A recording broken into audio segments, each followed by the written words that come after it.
James, ano na naman bang kabalbalan ang ginawa mo sa school nyo ha? Pinatawag na naman ako ng guidance counselor nyo. Pulyaw ni Leonora Salazar sa anak niya. Sakit sa ulo na lamang palagi ang ibinibigay sa kanya ng kanyang anak na si James Salazar. Natatakot rin naman siyang sabihin sa asawa niyang si Mayor Victor Salazar ang patungkol sa kalokohan ni James sa paaralan dahil baka kung ano ang gawin nito sa kanyang anak. Sa oras na malaman nito ang mga kahiyang ginagawa ng anak sa school. Dati na itong pinakulong ng asawa niya matapos masangkot sa mga kabataang gumagamit ng droga. Kaya ayaw niyang maulit pa ang nangyari dati hanggat maaari. Naroong minsang pinatawag siya dahil nalikan ni James ang dalagang guro nito. Nakaagad rin naman niyang isnetel nang wala ring alam ang kanyang asawa. Ngayon ay hindi niya alam kung ano na naman ang ginagawa ng damuho niyang anak na si James. Pa naman, goodbye na itong anak mo oh. At wala na nga akong ginagawa sa school na kalokohan eh. Baka naman tungkol yan sa darating na Mr. Campus King. Nasabi kasi sa akin ni Mrs. Amante na ako ang isasabak niyang panlaban sa darating na kompetisyon. Pagrarason pa ni James sa kanyang inang nakasimangot, kahit nilalambing niya na lamang ang butihin niyang ina sa pamamagitan ng pagyakap dito at paghalik sa pisngi. He is James Salazar, 22 years old. Sa kursong engineering, hanggang ngayon ay hindi pa rin siya nakakapagtapos dahil sa palagi niya na lamang hindi maipasa ang mga major subject niya. Kaya ito siya at nababagot na sa buhay. Pambihira naman kasi at naturingan naman kasi siyang hari ng kalokohan sa campus nila.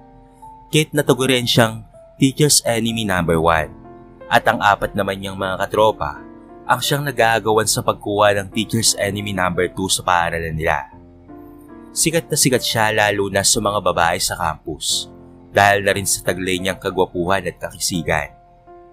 Hi baby, good morning. Bati sa kanya ng mga chicks sa campus nila na paminsan-minsan ay sinisiil niya ng halik sa labi, ngunit wala siya sa mood na manghalik sa ngayon. Nakatuon ang pansin niya sa isang babaeng bumaba sa pampasaherong tricycle. She looks familiar, pero hindi niya maalala kung saan niya ito nakita dati. The girl has a white pale soap skin na mas maputi pa ata sa multo, but her lips were red like berries, habang ang mga singkit ng mga mata ay napaka-expressive tignan. Kaya sandaling napatigil ang mundo ni James nang makita ang babae na naglakad papalapit sa kinaroroonan niya. Mas lalo na lamang siyang natulala nang dumaan sa harapan niya ang babaeng may amoy na kaigaya-gaya sa pakiramdam. Sandaling natuliro ang puso ng binata at tumigil sa pag-ikot ang kanyang mundo. Sabihin niyo mga ang OA niya ay okay lamang yon dahil yun naman talaga ang totoong nararamdaman ni James.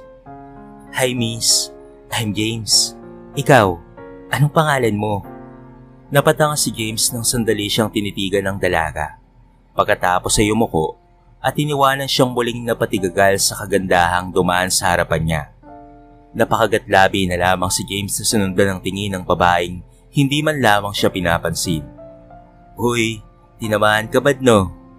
Hiyawan ng mga tropa niya na pinaghahampas siya ng mga notebook at pati na rin ng mga papel. But in fairness of the woman, siya ang pinakaunang babae na dumedma sa kanya sa school nila. Kaya nagmamadali siyang sinundan nito at saktong doon ito tumigil sa harapan ng classroom nila sa engineering department.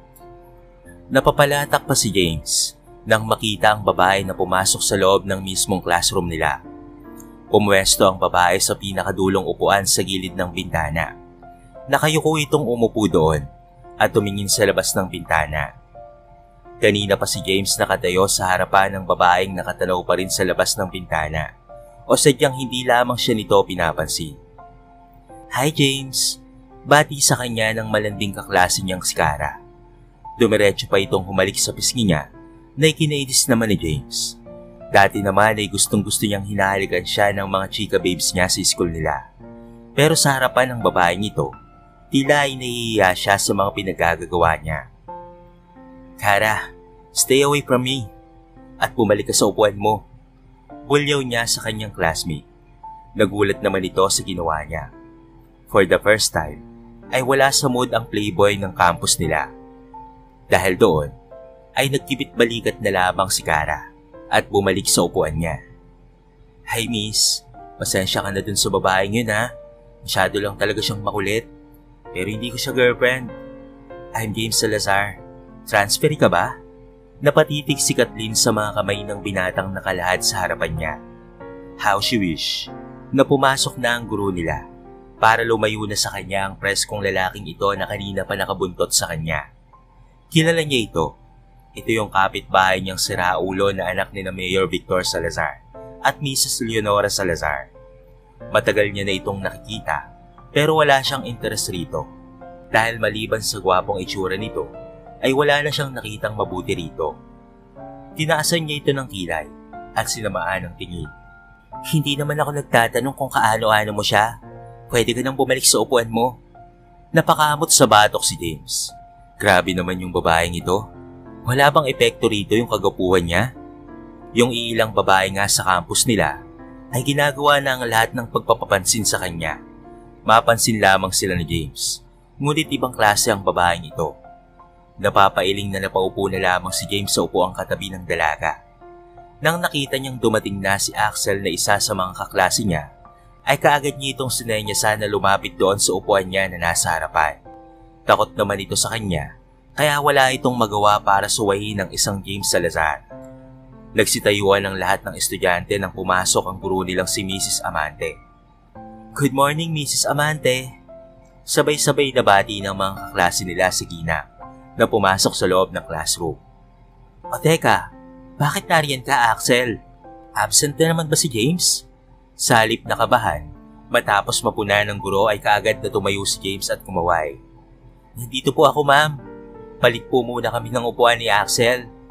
Nakangiting saad ni James. James, get back to your seat. Maotoridad na wika ng guro nila. Hindi man lamang narinig si James Salazar na parang tangang nakatitig lamang na nakangiti sa babaeng katabi niya. Napasinghap na lamang siya nang pumitik ang mga kamay nito sa harapan niya at pinandilatan siya ng napakagandang mga mata nito. James! Kaagad na napatayo si James at wala sa sariling naglalakad papunta sa harap para bumalik sa harapang upuan niya. Naikuyom niya ang kanyang kamao na napaupo sa harapan. Ano bang nangyayari sa kanya at ano bang ginagawa niya sa kanyang sarili? Dati ay wala naman siyang pakialam kahit nasisigawan siya ni Mrs. Amante. Pero ngayon sa mapanuring mga mata ng babaeng ito ay tumitiklop siya. May mahika pa ang mga mata ng babaeng bagong kaklase nila. Everyone, may bago kayong kaklase. She is an engineering ace student from Southeastern University, Miss Kathleen Kaiser. Tumayo ang babae sa likuran nila. So Kathleen Kaiser pala ang pangalan ng babaeng kanina pa bumihag ng atensyon ni James. Napapatigagal siyang tumitig sa dalaga ng seryosong tumayo at kumuway sa mga kaklase. Pagkatapos ay muling umupo sa upuan nito. Lumipas pa ang ilang araw, wala pa rin siyang epekto kay Kathleen.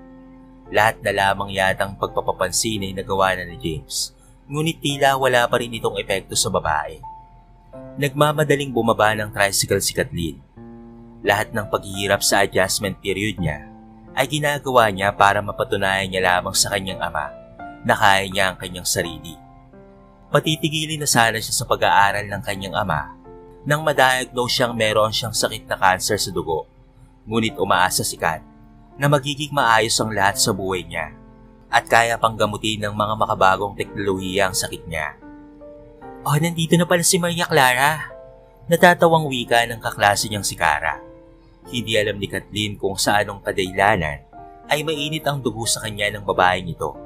Napapansin niya kasi ang laging panunodyo nito sa kanya. At ngayon ay inaabangan talaga siya rito sa harapan ng gate ng paaralan nila. Idagdag pa, ang makulit na kaklase niyang si James Salazar. Hi Maria Clara! Napapuntong hininga na lamang si Kat. Hanggat sa maaari ay umiiwas siya kay Cara at sa mga katropa nitong tila mga joker sa kapal ng makeup at pati na rin ng lipstick. Ngunit hinarangan na talaga ng babae ang daraanan niya. Bakit ba napakailap mo ha? Gusto lang naman naming makipagkaibigan sa'yo. Mataray na wika ni Cara kay Kathleen na ngayon ay pinasadahan ng tingin ng mukha niya mula ulo hanggang sa paa. Palagi kasi siyang nakasuot ng sweatshirt para itago ang mga pasa niya sa katawan niya, lalo na kapag bagong kimo siya. Kagaya ngayon, na halatang halata pa sa balat niya ang mga pasa. Kung hindi pantalon ang suot niya, ay mahabang palda kagaya ngayon. "Pwede ba? Umalis ka sa daraanan ko?" Wika ni Kathleen, in a low voice na may halong pakiusap. Tawanan ng mga katropa ni Kara na napapailing na tumitig sa kanya. "Sure, pero bahid muna." Nakangiting wika ni Kara. "Nagbibiro ka ba? Hindi kasi nakakatawa eh." Wika ni Kat kay Kara, who crossed her arms, at nagkasalubong ang mga kilay na inilipat kay Kathleen ang mukha. "Yung mga bagong salta sa school na ito ay nagbabayad sa akin ng pera. Pinakamaliit na yung 500 pesos. Pwede mong utangin para wala kang makaaway rito sa campus. Pero kung ayaw mong magbayad, ay makakalaban mo silang lahat." Napalingon si Kathleen sa likuran niya at nakita ang mga alipores ni Kara na umunguya pa ng bubblegum na tila mga kambing na gutom. Kaya hindi napigilan ni Kathleen na mainis sa mga ganitong uri ng mga estudyante. Bata pa lamang ay nagiging salot na sa lipunan. "Wala akong pera at mas lalong wala akong pakialam sa inyo." Itinulak niya si Kara. Diretso at taas no siyang naglakad sa pasilyo ng paaralan papunta sa classroom nila. Nang pagdating niya roon, ay bigla siyang hinila ng isa sa mga kasamahan ni Kara na kaagad naman siyang sinundan. "Bitawan mo ako kung ayaw mong masaktan." Asik ni Kathleen. "Matapang ka ha? Gusto ko yan." Akma siyang sasampalin ni Kylie na kaklase rin nila habang hila ng isa ang braso niya nang biglang may mga malalaking kamay ang pumilipit sa kamay ni Kylie. Nasindak naman ang may hawak sa braso niya kaya kaagad na binitawan si Kathleen. "James?" Usal ni Kat nang makita ang maliwanag ng mukha ng binata na ngayon ay naninilim na itinulak si Kylie. Nagulat si Kat nang biglang nagiging maliwanag sa paningin niya ang mukha ng binatang si James na tila ito pantasyang nasa harapan niya. "Sabihin niyo kay Kara, na huwag niyang papakialaman itong si Kat kung ayaw niyang ako ang makaharap niya." Banta pa ni James kay Kylie, na takot na tumangutango na lamang. "Kathleen, snap out of it." Itis niyang sabi sa sarili niyang sandaling nawawala sa mundo niya ngayong nasa harapan niya ang napakamaliwalas na mukha ni James Salazar. Nagmamadaling pumasok si Kat sa loob ng classroom. Paniguradong magkakapasa na naman siya dahil sa malakas na pagkakahawak ni Kylie sa braso niya. "Wala man lang ba akong thank you dyan?" Makulit na ani ni James na nakasunod kay Kathleen. "Hindi ko naman sinabing tulungan mo ako. At isa pa, kaya ko naman ng isang kagaya nila, kahit isang batalyon pa. So don't expect my praise." Padaskol na napaupo na lamang si Kathleen sa upuan. Talagang hambog ang lalaking ito. Ang pinakaayaw pa naman niya ay ang mga hambog na kagaya ni James. Ang taray naman, napakamot ulo ang binatang lumapit pa masyado sa mukha ni Kat. "Stay away or makakatingin ka dito." Inilabas ni Kathleen mula sa bulsa ng uniforme niya ang isang acid spray na palaging dala-dala niya for protection sa sarili niya. Kaagad na napaatras si James at lumayo na kay Kat. Napapailing si James na tumayo sa upuan at lumayo sa dalaga. Sadyang napakailap nito, kaya hindi siya sigurado kung paano niyang makuha ang loob nito, kung kalahati pala ito ni Gabriela silang sa katapangan. Ito ang kauna-unahang pagkakataon na nagka-interes si James sa isang babae, kaso wala ata siyang panama sa pagiging mailap ng ugali nito. Wala nga itong naging kaibigan sa mga kaklase niya sa ilang araw nitong pagpasok sa paaralan nila. Kaya napagpasya ni James na sundan ng dalaga sa tinitirahan nito kinahapunan. Ngunit nagulat na lamang si James na pumasok ito sa tinitirahan nitong subdivision. Gayon na lang ang tuwa ng binata nang malamang kapitbahay niya pala ang dalaga. Anak ito ng kasamahan ng Mama Leonora niya sa simbahan. Hindi na siya kasi nakakapasok sa simbahan, kung kaya hindi niya kilala si Kathleen. Tumigil na siya sa pagsisimba simula noong napasama siya sa mga katropa niya. Napapangiti si James sa naisipan niyang plano upang mapalapit ang loob niya kay Kathleen. Ngunit kaagad na lamang siyang natigilan nang marinig mula sa loob ng bahay ang pagtatalo ni Kat at ng ama nito. "Kat, tumigil ka na sa pag-aaral mo nang makapagpahinga ka ng maayos. Tignan mo, nangangayayat ka na ng gusto, Kathleen." Bulyaw pa ng papa ni Kathleen. Kakarating niya pa lamang galing sa paaralan ay ito na kaagad ang sumalubong sa kanya. Naiintindihan niya namang nahihirapan rin ito sa sitwasyon niya. Pero sana naman ay iniisip rin ng ama niya na nahihirapan rin siya sa buhay niya. Kung sana kasi namatay na lamang siya kaysa mag-suffer siya sa kanyang sakit na cancer sa dugo, nakagaya ng sa mama niya. Ang sakit na ito rin ang dahilan kung bakit maagang namatay ang kanyang ina. Sinabi ko naman na sa'yo pa, hindi ba? Na hindi ako titigil sa pag-aaral ko. Oo, pumayag ako sa gusto mo na magpa-chemotherapy. Pero hindi pa rin ako titigil sa pag-aaral ko. Himutok ni Kathleen sa kanyang ama. Ano na lamang ba ang gagawin niya sa buhay niya kapag tumigil siya sa pag-aaral niya? Bakit ba ang tigas-tigas ng ulo mong bata ka, ha? Pa, kaya ko ang sarili ko. Bakit ba ayaw niyo akong pagkatiwalaan? Inis na hinablot ni Kathleen ang camping bag niya at iniwan ng amang walang tigil sa kakabulyaw sa kanya, lalo na sa kanyang pag-aaral. Minsan kasi ay masyadong maigpit sa kanya ang kanyang ama na pakiramdam niya ay nasasakal na siya dahil sobrang higpit. Where are you going, Kathleen? Sigaw sa kanya ng kanyang ama. Kay mama, dahil kung buhay pa si mama ngayon, makikinig siya sa akin. Maiintindihan niya ako.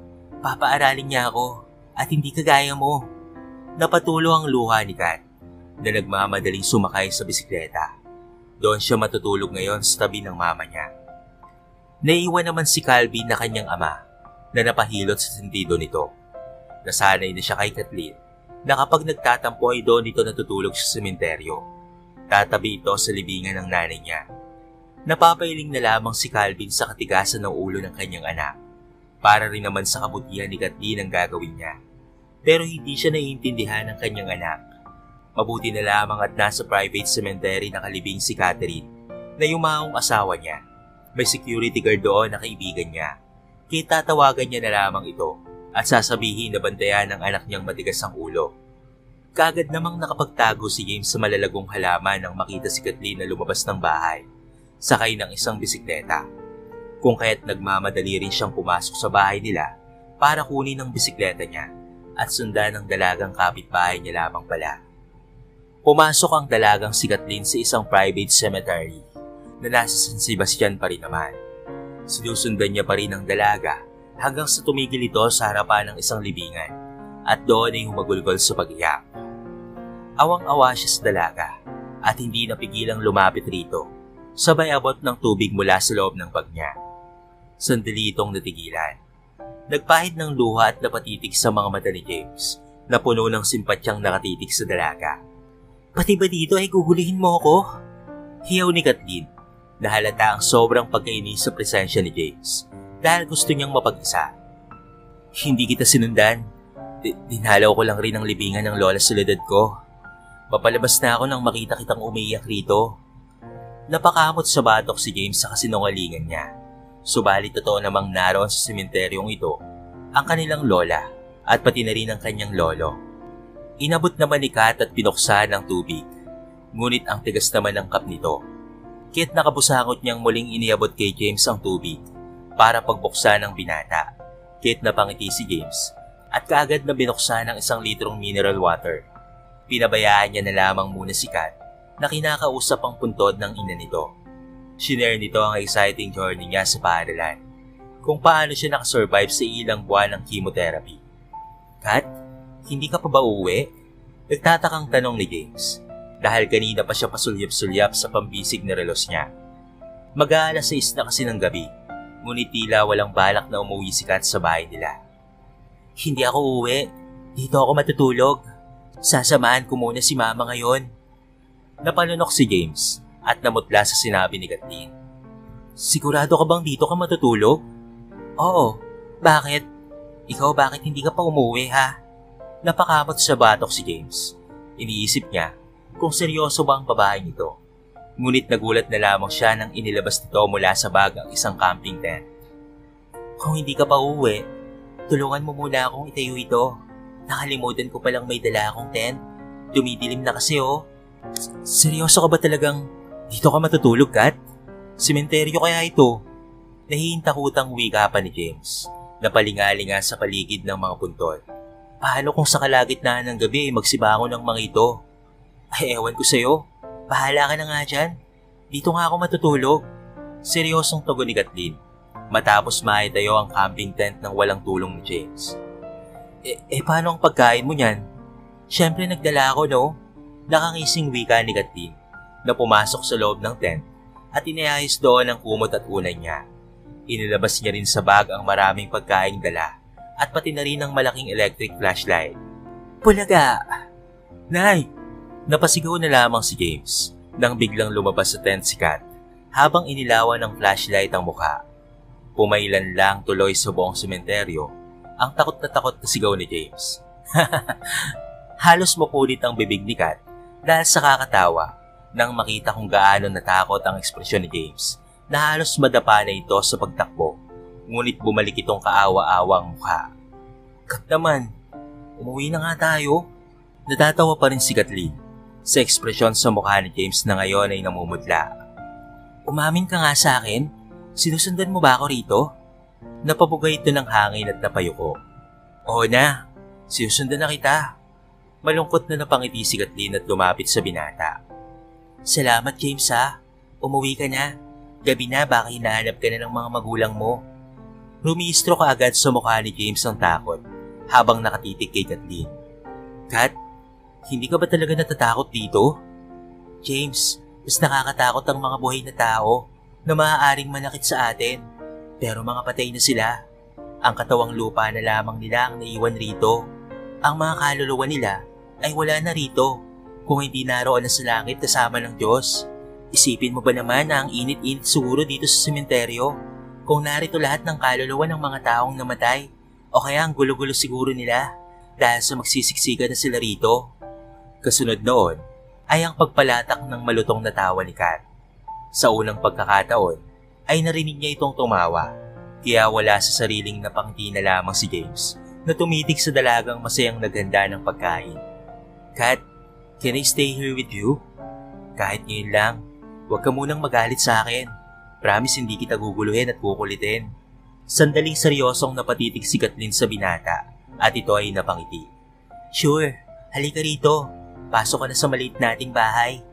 Nakangiting sagot ni Kathleen na ikinatuwa naman ni James ng sobra. Tahimik nga si James at hindi nangungulit ngunit kabaliktaran naman ang nangyari ng gabing iyon dahil si Kat ang napakagulo at nangungulit kay James. Nangangawit na ang mga panga ni James sa kakatawa sa mga kalokohang pinagagagawa ni Kathleen. Naroong kumakanta ito at sumasayaw, and the most exciting part was that noong inanyayahan siya nitong sumayaw silang dalawa sa saliw ng malamyos na tugtugin mula sa cellphone ng dalaga. He never knew na ang seryosong si Kathleen ay ganito pala kakulit at kamasayahin. Linggo ng umaga ay maagang gumising si James. Naligo at inihanda ang sarili para sa unang pagkakataon ay pumasok sa simbahan. James, saan ang lakad mo? Nagulat ang inang si Leonora nang naroon sa garahe si James at iniintay sila ng asawa niyang si Victor. Napakagwapo ng anak sa suot nitong polo at maayos na pantalon. Sasama po ako sa inyo ni Papa sa simbahan, Ma. Hindi pa pwede? Nagkatinginan ng mag-asawa. Gulat na gulat sa sinabi ng anak. Ang arte naman ng mga to. Para magsisimba lang naman ako eh. Hindi naman ako magpapastor. Napapahiling si Mayor Victor Salazar na pumasok na sa sasakyan at dumiretso na sa driver's seat. Habang si Leonora naman ay wala sa sariling lumapit sa anak na pinagbuksan pa siya ng pinto ng kotse. Sinalat nito ang noo ng kanyang anak. Wala ka namang lagnat ah. Napangiti naman si James na naupo sa likuran ng kotse at excited nang makita si Kathleen, ang babaeng kinahuhumalingan ng puso niya. Nagsimula ng worship hour at malayang tinatanaw ni James ang dalagang palaging nagpapabilis ng pagtibok ng puso niya. Kaso nga lang, tila hindi man lamang siya nakikita nito, na ikinapanlumo naman ang puso ni James. Akala niya ay okay na sila noong nandun sila sa sementeryo. Pero heto at bumalik na naman ito sa pagiging malaking bloke ng yelo. Lalo siyang napahanga sa dalaga nang nagbigay ito ng special song number matapos ang pangaral ng pastor. Malamyos na nagsimula ang isang tugtuging tila tumatagos sa puso ni James. Hindi niya alam kung anong tugtugin yon, but it seems that someone is caressing his heart habang napatitig sa dalagang nagsisimula ng umawit. Hindi maipaliwanag ni James ang nararamdaman sa mga oras na yon, ngunit napayuko na lamang siya. Ramdam ng binata ang kakaibang presensya ng Diyos na nasa loob ng simbahan na tila ba nililinis ang maruming katauhan ni James. Lalong napahagulgol na lamang ang binata nang muling marating ni Kat ang pangalawang chorus ng kanta. Ang gaan-gaan ng puso niya na tila nalilinis ang nagawang kasalanan niya sa buhay sa ilang taon. Ilang taon na nga ba siyang hindi pumapasok sa simbahan? He plays with every woman's heart na lumalapit sa kanya at wala siyang pakialam sa nararamdaman ng mga ito. He even tried to take drugs. Nalulong siya sa bisyo, alak at pati na rin sa sigarilyo. Siya rin mismo ang dahilan ng bawat pagpatak ng luha ng inang si Leonora. Minsan na rin siyang nakulong nang masangkot siya sa mga kabataan na narid na gumagamit ng droga. Pero dahil menor de edad pa lamang siya ng mga panahong iyon, ay pinalabas rin siya ng mga taga-DSWD. Isa siyang kahihiyan sa amang mayor ng lungsod nila. Anak, naramdaman niya ang bahagyang pagtapik ng Papa Victor sa balikat niya, habang si Mama Leonora niya naman ay pinanasan ng luhang lumalandas sa mga mata ni James. Napatitig siya muli kay Kathleen at ganoon na lamang ang pag-alpas ng puso niya nang makita niya itong matamis na umiti sa kanya. Kat, usal ni James, ang bilis ng tibok ng puso niyang nagwawala sa loob ng ribcage na nakatitig pa rin sa kagandahan ng dalaga na ngayon ay tapos ng kumanta at muling bumalik sa upuan. Lunes ng umaga, ay excited na iniintay ni James si Kathleen sa labas ng gate ng paaralan. Ngunit dumating itong walang pakialam sa mundo na tila hindi man lamang siya nakikita. Sa laki ng katawan niyang halos iharang niya na lamang sa daraanan ni Kathleen. Dinedman na naman siya ulit ni Kat na ikinapanlumo naman ni James ng lubusan. Akala ni James ay okay na sila ni Kat. Ngunit muli na naman siya nitong hindi pinapansin.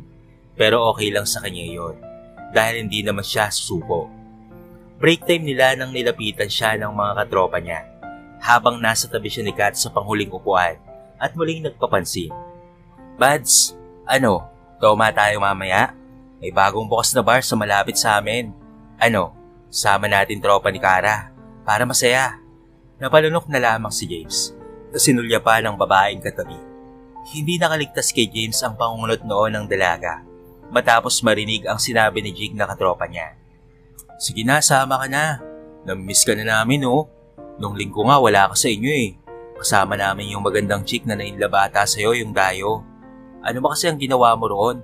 Hinhanap-hanap ka Hagalpak na tawa ni Rick. Pas muna ako pre. Marami akong gagawin sa bahay mamaya. Saka magpa-practice pa ako ng mga dapat kong gawin sa Mr. Campus King 2024. Malapit na kasi. Ayaw ko ring mapahiya ang buong klase natin. Wala sa sariling tugon ni James sa mga katropa niya na nagulat sa sagot niya. Kahit kailan ay hindi naman siya tumatanggi sa mga ito, lalo na kapag inuman. Magkapanabay pa na wika ng mga ito. Pasaktol na tumayo si Kathleen at nagmamadaling lumabas ng classroom.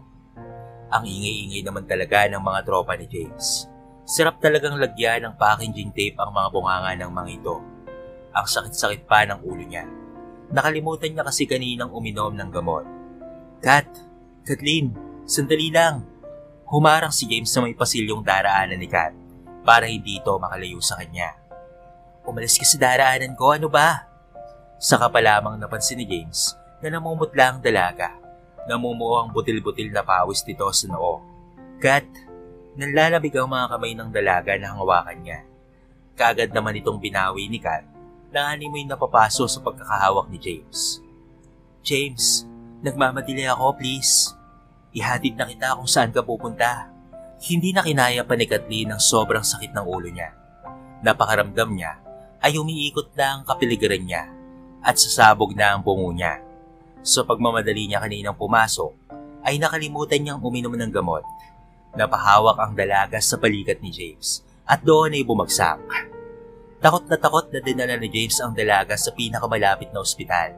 Natataranta niyang tinawagan ng Mama Leonora niya upang ipaalam sa ama ni Kat ang nangyari. Nagising na lamang si Kathleen sa loob ng ospital. Una niyang nasilayan ang mga mata ng amang puno ng pag-aalala. Ang noon itong nakakunot na nakatitig sa kanya. Pa, mahinang wika ni Kat. I already told you to stop, Kat. Tumigil ka na muna sa pag-aaral mo.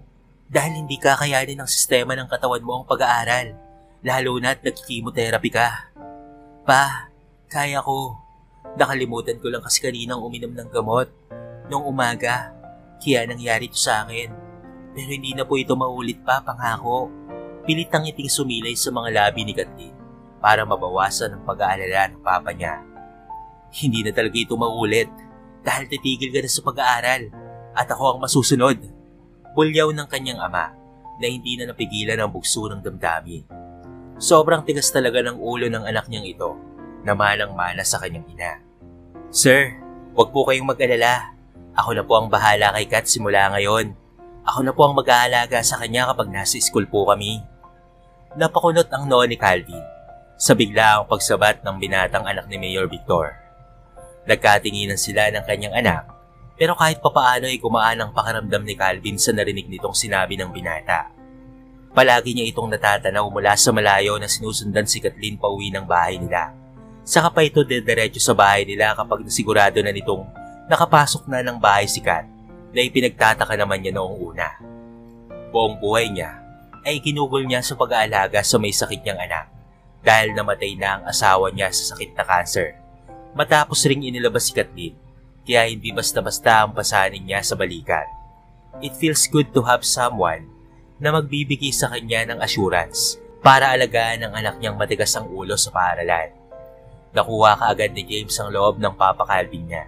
Parati niya na rin itong nakikita sa loob ng pamamahay nila na nangungulit sa papa niya. Kinabukasan ng umaga, napatangan na lamang si Kathleen. Nang paglabas niya ng bahay ay naroon na ang binatang si James na nakapamulsang nakasandal sa kotse niya. His handsome face take her breath away ng ilang segundo.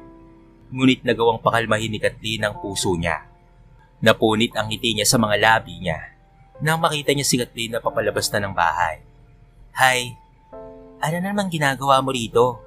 Sinusundo ka. Dahil sabi ko kay Tito, ako na ang mag-aalaga sa iyo kapag nasa paaralan ka. Nakangiti pa ring wika ni James. Nakaagad siyang pinagbuksan ng pinto. Inirapan lamang ito ng dalaga. Dahil sinabihan nga pala siya ng kanyang ama na kung gusto niya pang mag-aral ay dapat ay pakitunguhan niya ng maayos si James. Dahil ito ang pinagkakatiwalaan nitong tumingin sa kanya kapag nasa school siya. Pasulyap-sulyap si James sa dalagang nasa passenger seat niya na nakatanaw sa malayo. Naiintindihan niya na ngayon kung bakit ganito ang ugali ni Kathleen. Ayaw makihalubilo sa mga taong nasa paligid. Nagulat ang mga katropa ni James nang makita nila si Kathleen at si James na bumaba sa sasakyan ng binata.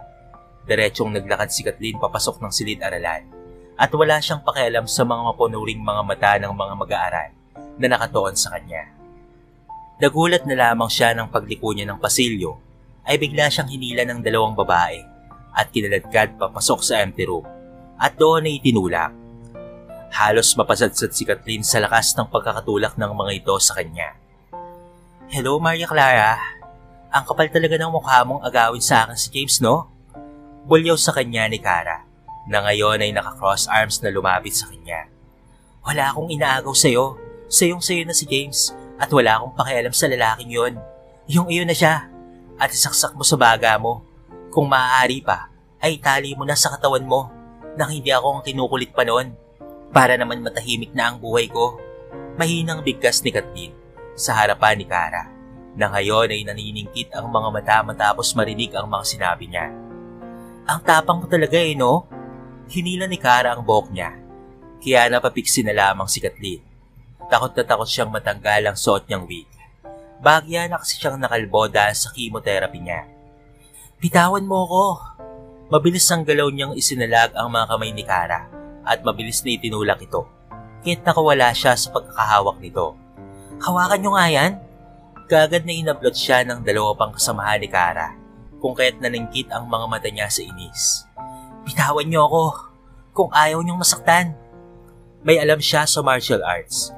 Pero hindi siya sigurado kung gaano siya tatagal sa laban dahil sa mahina ang katawan niya sa kasalukuyan. Bagya pang napatawa sa kanya ang dalawang babae nang umigkas ang mga braso niya na hawak ng dalawa. Mabilis na umikot si Kat at sinipa ang babaeng muling sumugod sa kanya. Hinila na naman ni Cara ang buhok niya mula sa likuran kung kaya't natanggal ang wig niya. Napasinghap na lamang ang mga ito nang makita ang ulo niyang nakakalbo na dahil sa kakakimotherapy niya. Ang pagkakagulat sa mukha nito ay napalitan ng tuwa na ikinatawa talaga nito. Humagalpak din ang tawanan ng dalawang babaeng kasama nito na sina Kylie at Charmaine na pawang mga kaklase niya. Kalbo? Isa kang kalbo. OMG, I can't believe it. Ang babaeng ipinalit sa akin ni James ay kalbo pala. Natatawang wika ni Kara. Ibalik niyo sa akin yan. Inis na tura ni Kathleen dahil ipinagpapasapasahan ng dalawa ang wig niya na ngayon ay tawang-tawa sa itsura niyang malapit ng makalbo.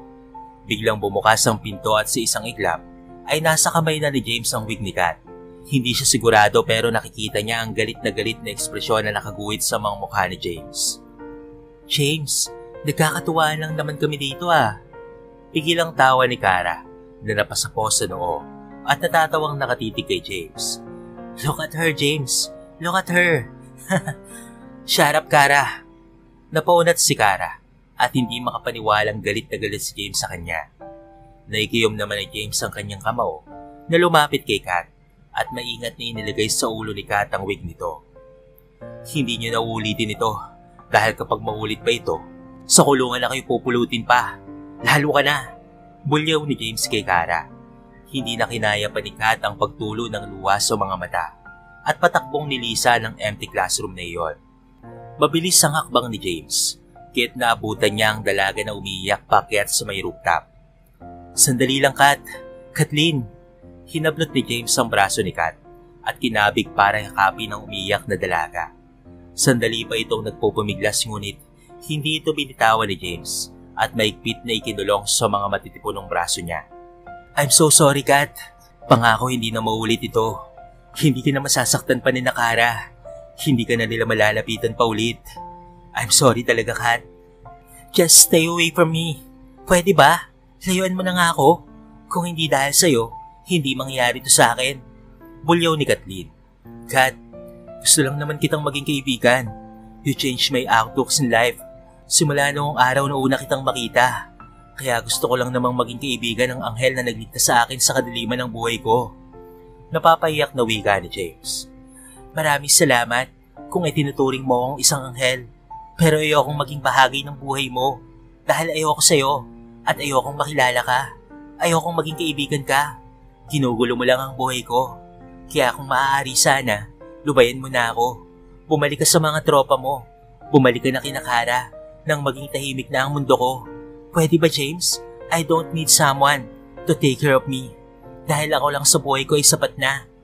Hiyaw ni Kara na itinulak si James at nagtuloy-tuloy na sa rooftop ng paaralan para doon ibuhos ang mga luhang pinipigilan niya kanina pa. Oo, at hindi naman siya robot na walang pakiramdam. Oo, at nararamdaman niya ang nararamdaman ni James sa kanya. Yes, the feeling is mutual.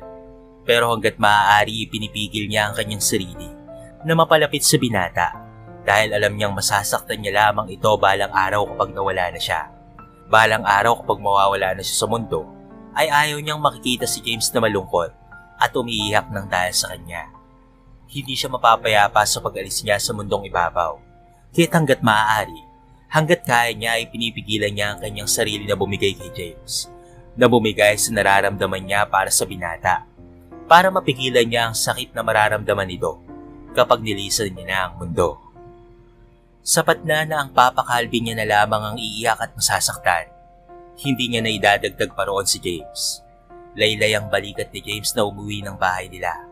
Parang nawalan siya ng gana at lahat sa buhay niya sa mga sinabi sa kanya ni Kathleen. Sa mga sumunod na araw ay naging tahimik na nga ang buhay ni Kat. Sinusulyapan niya na lamang mula sa malayo si James at hindi na rin ito nangahas na lumapit sa kanya. Kitang-kita ni James kung papaano siyang iwasan ni Kathleen sa mga sumunod na araw. Kung kaya kahit masakit sa kanya, ay hindi niya ipinagpilitan rito ang kanyang sarili. Bumalik na ito sa dating tropa at palagi na rin naman itong nalilate na pumasok sa paaralan. Minsan ay para pa nga itong lasing at mas malala ay kahit sino-sino na namang babae ang kumakapit dito. Napakagatlabi na lamang si Kat dahil sa totoo lang, nasasaktan siya sa mga nakikita niyang patapon na naman ang buhay ni James. Hanggang isang araw ay nakakita ito ng suntukan sa loob ng paaralan. Halos hindi pinakawalan ni James ang lalaking sinusuntok nito kahit lupaypay na ito sa pasilyo ng paaralan. Parang wala na namang nakikita ang mga naroon na takot pa ngang umaawat. Pati ang mga katropa ni James ay walang pakialam. Kat, pigilan mo si James. Baka makapatay siya. Napatayo si Kathleen sa sinabi ni Axel. Bakit? Hindi mo ba alam na kumakalat ang mga edited pictures mo sa campus? Nahubad-hubad? At pinamagatan pa itong makabagong Maria Clara. Ay naku, hayop ang nag-edit ng picture na yon. Mapapatay na ata yun ni James. Natigilan na lamang si Kathleen. Kaya pala kanina ay pakiramdam niya ay pinag-uusapan siya ng mga mag-aaral. Dahil pala doon, napatakbong lumapit si Kathleen doon sa pinangyarihan ng gulo. Sumusuka na ng dugo ang estudyanteng yon. James, tama na. Tama na, ano ba? Niyakap niya ang likuran ni James at pilit itong hinahablot mula sa katawan ng estudyanteng durog na ang mukha. Bitawan mo ko, Kat. Papatayin ko ang bastos na yan. Mahigpit na niyakap ni Kathleen ang binata at pinigilan ito sa ginagawa. Stop it. Mapapatay mo na siya. Makukulong ka. Ano ba? Singal niya kay James. Ano namang pakialam mo? Hindi ba ayaw mo akong lumapit sa'yo? Dahil ayaw mo akong maging bahagi ng buhay mo? Wala ka nang pakialam sa akin. Kahit bitawan mo ko, papatayin ko na yung bastos na yan. Napakamanyakis nito. Hiyaw pa ni James na itinulak si Kat. Ngunit mahigpit ang pagkakakapit niya sa katawan ni James at maingat din naman ang pagkakahawak ni James sa kanya na hindi siya masasaktan. Tama na. Makinig ka sa akin, please. Tama na. Pakinggan mo ako, James. Bakit naman ako makikinig sa'yo? Wala ka namang pakialam sa akin, di ba? Kung anong gawin ko sa buhay ko, wala ka na dun. Kaya bitawan mo ako at papatayin ko yan. Tinadyakan naman ni Kat ang lalaking nakahilata at hinarap ito. Ano ba? Umalis ka na dyan kung ayaw mo nga akong pumatay sa'yo. Itinaas ni Kat ang mga kamay para sana suntukin ito. Ngunit paikaya-kaya itong tumakbo papalayo sa kanila. Ano bang ginagawa mo sa buhay mo? Gusto mo bang makulong ka, ha? Paano pag napatay mo yon? Hiyaw ni Kathleen na dinaduro ang dibdib ni James. Napangisi naman si James, sabay talikod sa kanya. Ngunit hinablot ito ni Kathleen at hinila ang mga kamay nito. Para namang nakataling kalabaw si James na sumusunod kay Kathleen papuntang rooftop ng paaralan. Mula sa backpack ni Kat ay kumuha siya ng alkohol at maingat na ginamot ang putok na labi ni James, pati na ang mga kamay nitong may mga maliliit na sugat at galos. Hinila ni James sa mga kamay ngunit hinampas ito ni Kat. Tumigil ka nga. Talaga bang papatayin mo yon ang dahil lamang sa edited photos na yon? Hindi ko naman katawan yun eh. Mukha ko oo, pero edited lang yon. Bulyaw pa ni Kat sa binata na hindi man lamang tumitingin sa kanya. Hoy James, umayos ka nga nang magumot kita ng maayos. Inis na wika ni Kat. Hinablot naman ni James ang mga kamay niya. Just leave me alone. Like what you said. Huwag mo rin pakialaman ng buhay ko. Nagabayan na kita. Ano bang pinagagagawa mo? Sinaktan mo na ako. Huwag mo na akong paasahin dahil dito sa ginagawa mo. Don't pretend that you care for me. Because I know you're not. Hiyaw ni James na tumayo. Ang sakit-sakit ng mga sinabi ng binata sa kanya. Well, tama nga ito. Nilubayan na siya nito.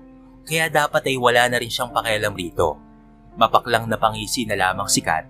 Kahit na nasasaktan ay tinatanaw na lamang niya ang binatang nagmamadaling bumaba ng rooftop. Kitang-kita niya pa kung papaano nito si Ili ng halik ang labi ni Kara na naroon sa baba at naghihintay sa binata. Oo, katulad na ulit ito ng James na nakilala niya noon. Kanina pa napapansin ni Kat na may sumusunod sa kanya. Medyo ginabi na kasi siya ng uwi dahil dumaan siya sa puntod ng kanyang ina. Nitong mga huling araw ay palagi na lamang masikip ang puso ng dalaga nang dahil kay James Salazar. And yes, nasasaktan siya na nakikita itong may kaharutang iba na kahit na kaninong babae at wala siyang mapagsabihan ng nararamdaman niya kung hindi ang yumaong ina niya. Kinagabihan, sikat na lakad takbo na ang ginagawa dahil talagang may sumusunod sa kanya. Naglalakad na lamang siya pauwi dahil gusto niyang lumanghap ng sariwang hangin. Malapit na lang rin naman kasi ang tinitirhan niyang subdivision.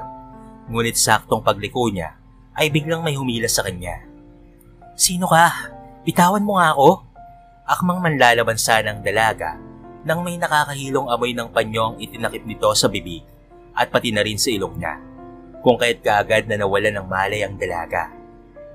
Dali, isakay niyo na yan habang wala pang nakakakita. Hiyaw ng isa na pinagtutulong ang isa kay si Kathleen sa van na sinasakyan ng mga ito na nakatago sa medyo mapunong bahagi ng tabi ng daan. Sa kabilang banda naman, James naman, tama na nga yan? Bakit ba kasi sa dinami-raming babae sa school na nagkakagusto sa'yo, doon pa sa babaeng yon? Napakamot si Kara dahil kanina pa umiinom si James, pero parang hindi pa rin ito nalalasing. Ilang bote na ba ng birang nainom nito? Napadako ang mga mata nito sa telepono at gulat na gulat ito nang rumihistro doon ang pangalan ni Kathleen. Nagliwanag ang mga mata nitong naimasmasan sa kalokohan. See? She's calling me Kara. Hindi niya ako matitiis. Sigurado akong nag-aalala na sa akin ito. Mapait na napangiti si Kara dahil talagang magkaibigan lang naman sila ni James at wala na siyang magagawa roon. Tinutulungan niya na lamang itong pagsilosin si Kat. Nako James, sa labas mo sagutin. Baka mamaya ay magtakayan kapag narinig na masyadong maingay rito. Nakangiting tura ni Kara. Kumaripas ng takbo si James sa labas ng bar at ganoon na lamang ang panlulumo niya nang mamatay ang tawag ni Kat. Pasalampak siyang naupo sa damuhan sa gilid ng bar na iniinuman nila. Naglalaro na naman sa balintataw niya ang maamong mukha ni Kat. Ang sakit-sakit ng nadarama niya ngayon. Sinabi ko naman sa inyo, hindi ba? Na wala nang pakialam sa akin si James. At hindi akong girlfriend ni James, mga tanga. Kaya pwede ba? Pakawalan niyo na ako. Inis na bulyaw ni Kat sa mga ito. Isa sa kanila ay ang lalaking binugbog ni James matapos i-edit ang larawan niya at inilagay sa isang hubot-hubad na katawan sa picture.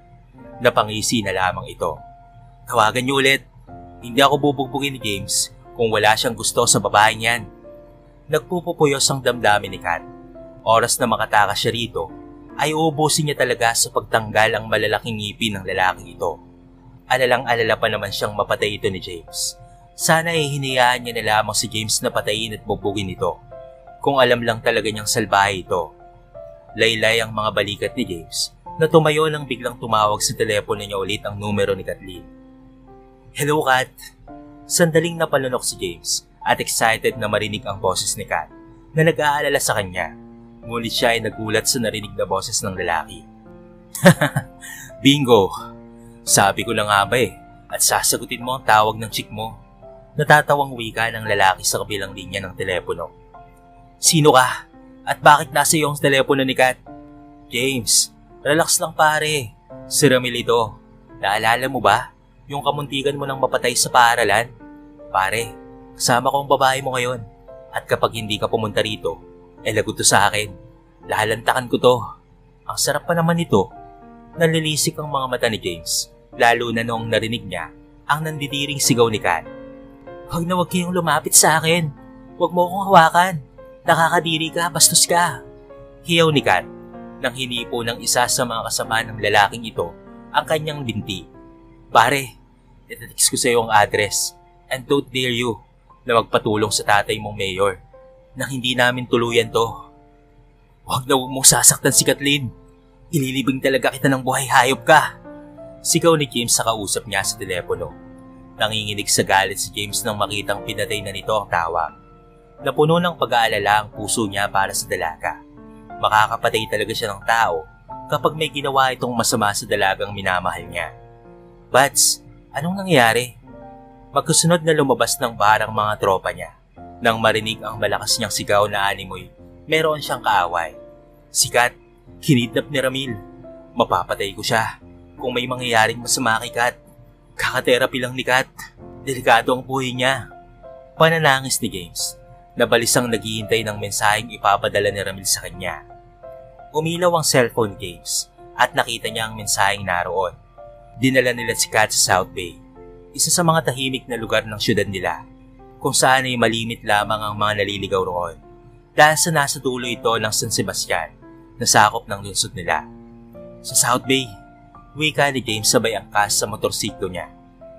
Sumunod naman kaagad sa kanya ang mga kaibigan niya, habang si Kara naman ay tinawagan si Ma'am Leonora na ina nitong si James. Binubundol ng kaba ang puso ni Kat. Kailangan niyang makatakas rito. Kahit na masakit na ang kanyang kamay mula sa pagkakagapos, ay kailangan niyang makaalis rito. This is a trap for James, at hindi niya mapapatawad ang kanyang sarili sa oras na may mangyaring masama kay James, nang dahil sa pagtatanggol nito sa kanya. Kahit nagkaganito ang lahat, hindi maaaring pumunta si James dito dahil tiyak na mapapahamak ito. Halos ilang ulit na umusal ng panalangin si Kat, ngunit tila walang nangyayari sa lubid na nakagapos sa kanya. Pakiramdam niya, mas lalo pa itong humihigpit sa madalas niyang paggalaw-galaw rito para makatakas. Namamanhid na rin ang palapulsuhan niya sa pinaghalong hapdi at sakit dahil sa lubid na nakagapos sa kanya. Halos mag-iisang oras na nang maya-maya ay nang marinig niya ang rumaragas ang ugong ng mga motorsiklo na paparating sa kinaroroonan nila. Napapikit na lamang si Kat sa isiping maaaring si James na nga ito. James, Diyos mio naman, bakit ba ang tanga-tanga mo? Biglang bumukas ang pintuan at iniluwa noon ang lalaking binugbog ni James. Nandito na ang Prince Charming mo, Miss Kat. Natatawang wika nito na binuguhan pa siya ng usok ng sigarilyo na ikinaubo naman ng dalaga. Tinanggal nito ang pagkakatali ng mga paa niya sa upuan at pilit siyang itinayo. Nakagapos na rin ang mga kamay niya, ngunit sa pagkakataong ito ay malaya na ang mga paa niya. Halika, sasalubungin natin ang hero mo. Kathleen, where are you? Anong ginagawa mo kay Kathleen Ramil? Sigaw ni James na dumadagongdong sa loob ng bodega ng kopra na ngayon lamang napansin ng dalaga. Wala kasi siyang malay kanina nang dumating rito at dinala sa silid na iyon at iginapos. Baliw ka ba, James? Alam mo namang patibong to, hindi ba? Bakit sumugod ka pa rito? Wala ka bang utak? Hindi mapagilang sigaw ni Kathleen. Hinayaan mo na lang sana ako rito. Total ay mamamatay na rin naman ako. Anong pinagkaiba nun? James, nauubos na yung kandila ko. You're risking your life for nothing. Napasigaw pa si Kat nang biglang may sumugod kay James at sa mga kasamahan nito, mga lalaking may dalang iba't ibang uri ng patalim. James! Hoy! Loko ka ba ha? Hoy Ramil! Nagpupumiglas na iyaw ni Kathleen nang makitang napakarami ang mga kalaban nila. Habang 5 lamang sina James, si Jigs, Rick, Carlo at G-Boy. Kung ikukumpara, ay wala talaga silang kalaban-laban. Halos 20 ang mga ito at mayroon pang mga patalim. Nanggigil si Kat nang makitang tinamaan si James sa likuran matapos ang balusin ng baseball bat ng kalaban. Ano ba? Hoy! Itigil mo na to, Ramil. James, umilag ka. Napahagulgol na ng iyak si Kat nang maalalang malaya pala ang mga paa niya. Mabilis ang kilos na binigyan ng round kick si Ramil na ikinabagsak naman ito at patakbong sumugod upang tulungan sina James. Kat! Sigaw ni James nang makitang tumatakbo si Kathleen papalapit sa kanya. Isang kamao ang tumama sa mukha ni James. Kasunod noon ay naramdaman niyang tila kumirot ang tagiliran niya. Nagulat na lamang siya nang tinamaan ng malakas na flying kick ang taong sumaksak sa tagiliran niya mula sa lumilipad na mga paa ni Kathleen. James! Napasapo na lamang si James sa tagiliran niya. Napalibutan na sila ng maraming kalaban habang ang mga kasamahan niya ay puro bugbog sarado na.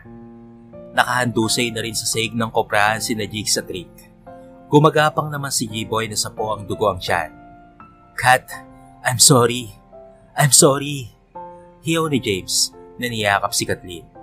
Isang malakas na palo ng baseball bat ang tumama sa balikat ni James. Tama na! Ano ba? James!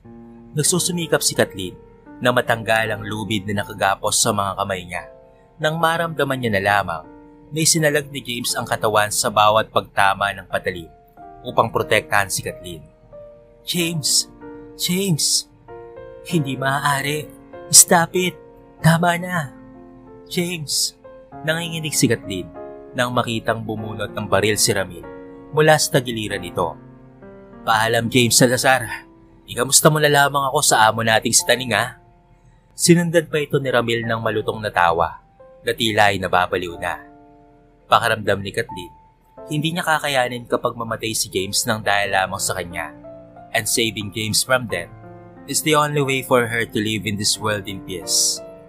Ubod lakas na sinipa niya ang katawan ni James na nakayakap sa kanya na ikinabagsak naman ito. 1, 2, 3 bala ang sunod-sunod na tumama sa katawan ni Kathleen. bago niya pa narinig ang magkahalong malakas na sigaw ni James at ang sunod-sunod na putok mula sa mga pulis na dumating sa koprahan hanggang sa bumagsak siyang naririnig pa ang pagsigaw ni James sa pangalan niya. "Kathleen! Kat! Kat!" Napasigaw si James na tila nawawala sa sarili nang makita si Kat na tinamaan ng baril ni Ramil. Bumagsak ang dalaga sa paanan ni James habang nakangiti sa binata na naliligo sa sariling dugo. "Kat, bakit?" Napahagulgol na mahigpit na niyakap niya ang dalaga habang si Ramil naman ay kaagad na hinuli ng mga pulis. Akmang lalaban pa sana ito, ngunit binaril ito ng mga pulis na giliran. "I've saved you, James. I've saved you. And for once, magkakaroon ng silbi ang buhay ko. Salamat sa iyo, James." No, Kathleen. Huwag kang pumikit, Kat.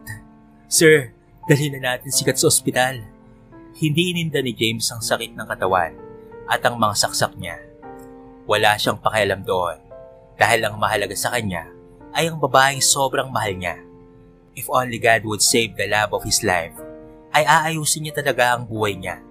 If only God would grant his wish, ay magbabago na talaga siya ng tuluyan. Kahit hindi pa rin siya pansinin ni Kathleen ay okay lamang iyon.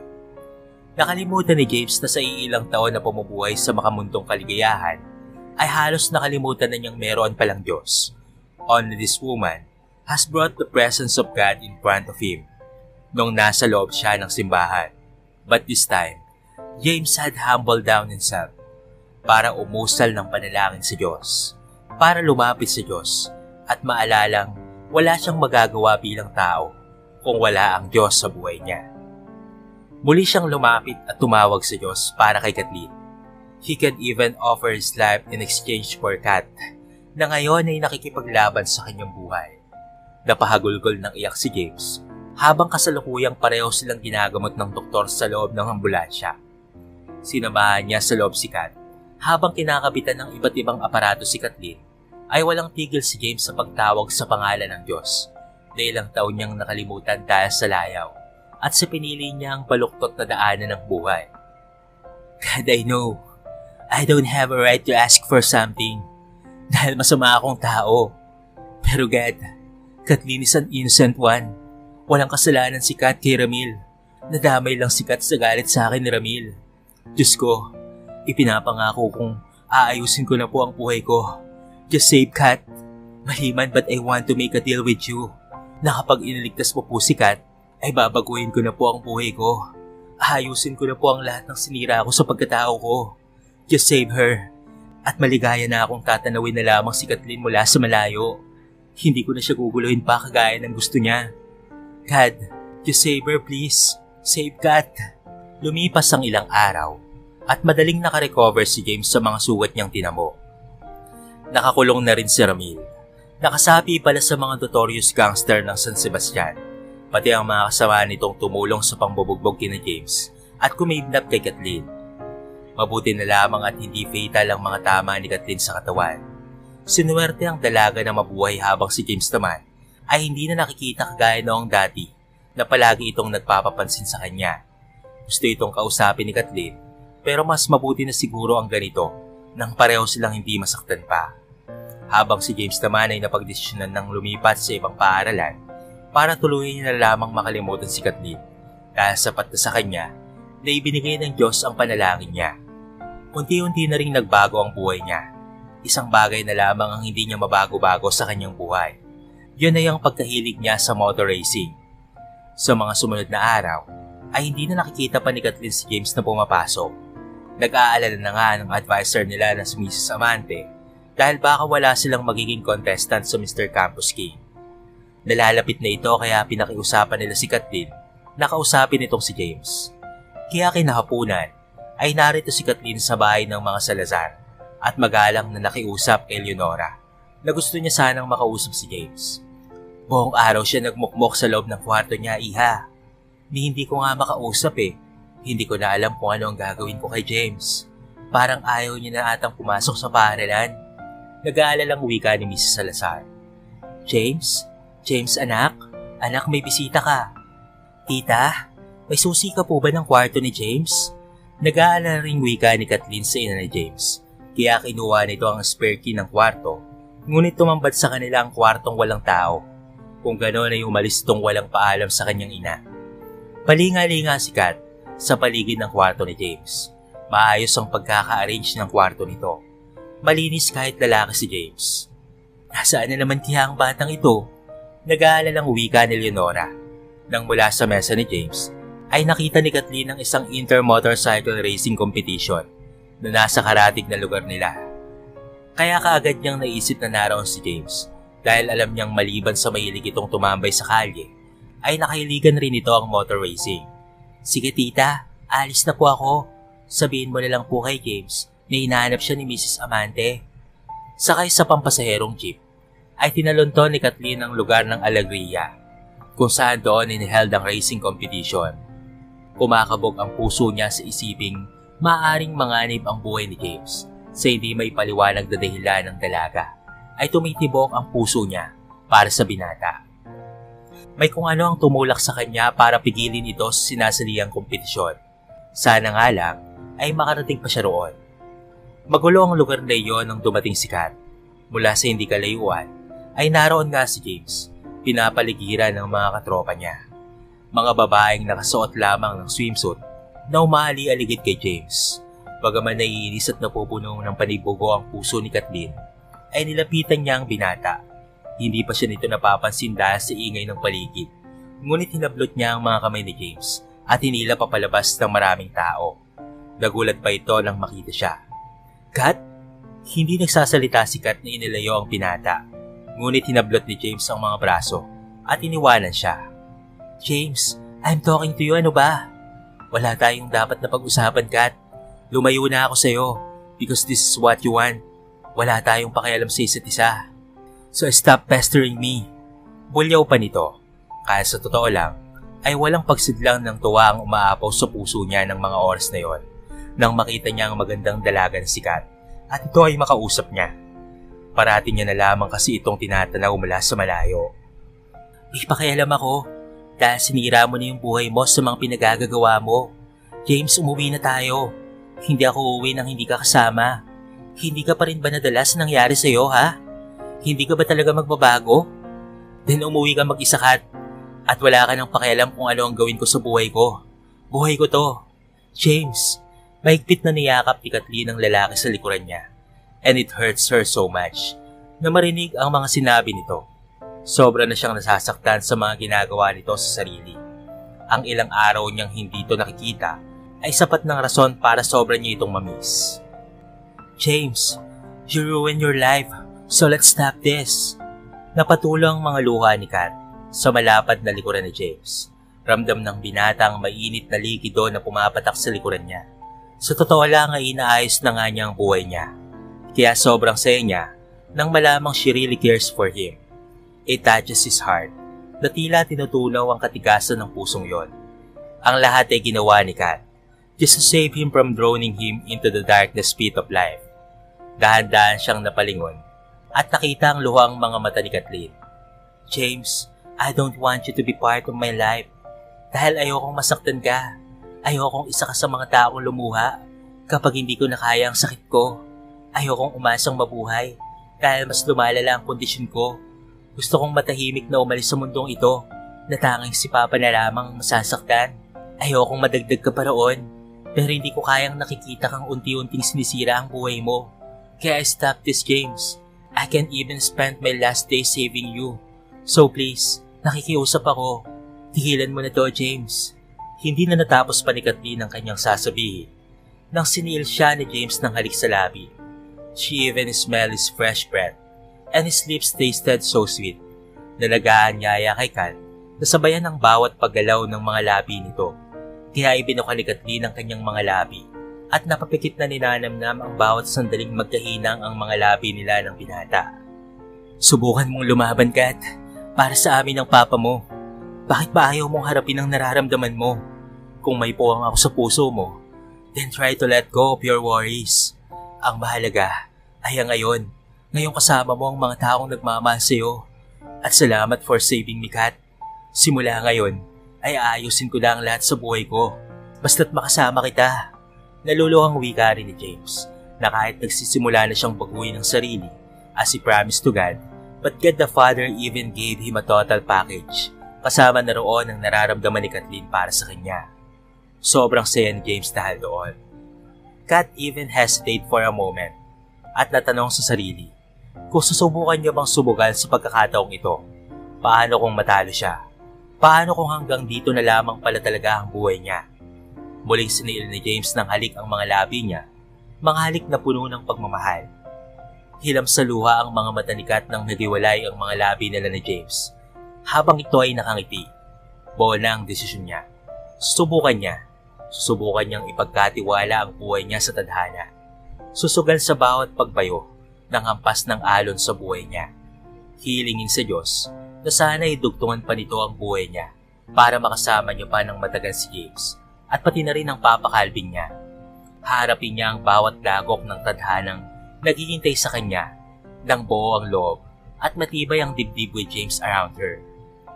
Alam ni Kathleen na walang imposible sa Diyos dahil lahat ay kaya nitong gawin sa isang pitik lamang nito ng mga daliri.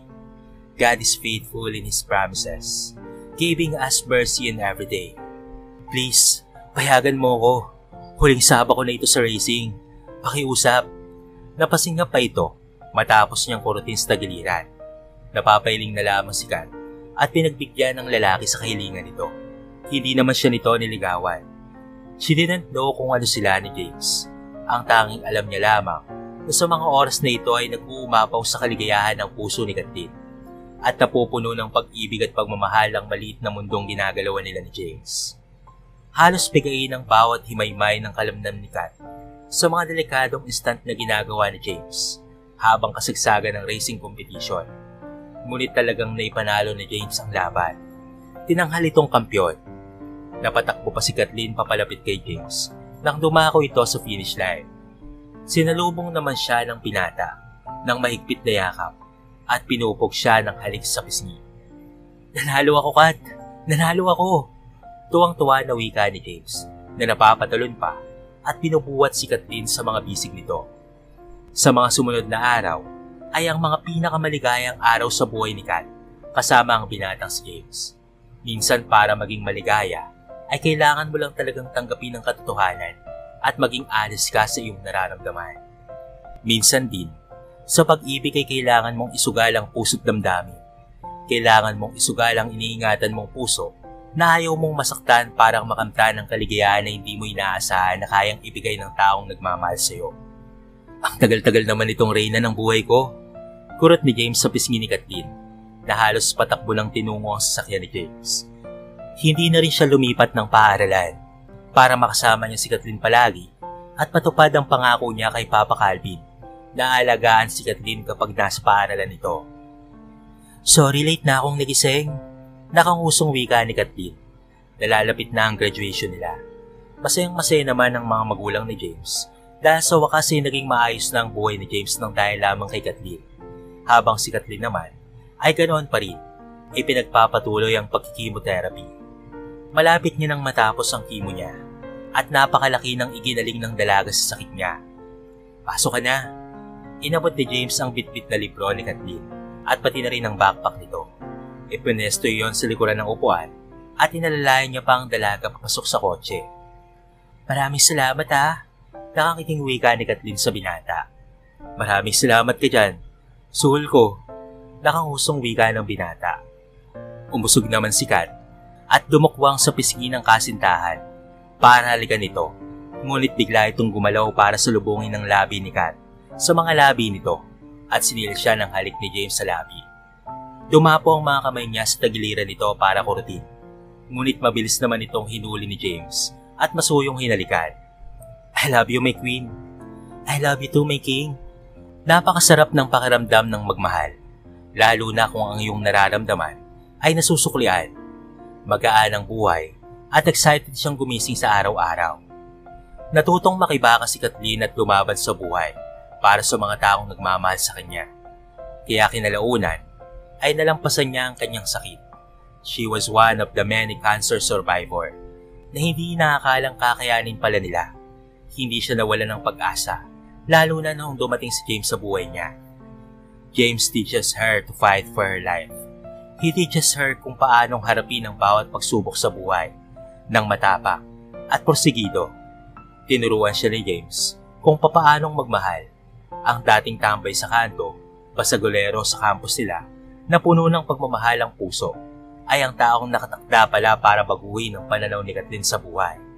Kathleen came into James' life at nagbigay ng liwanag sa madilim niyang mundo. Iniligtas siya ni Kat sa tuluyang pagkasira ng buhay niya. Ang ugali niyang patapon ay binago ng isang babaeng walang tiwala sa sarili.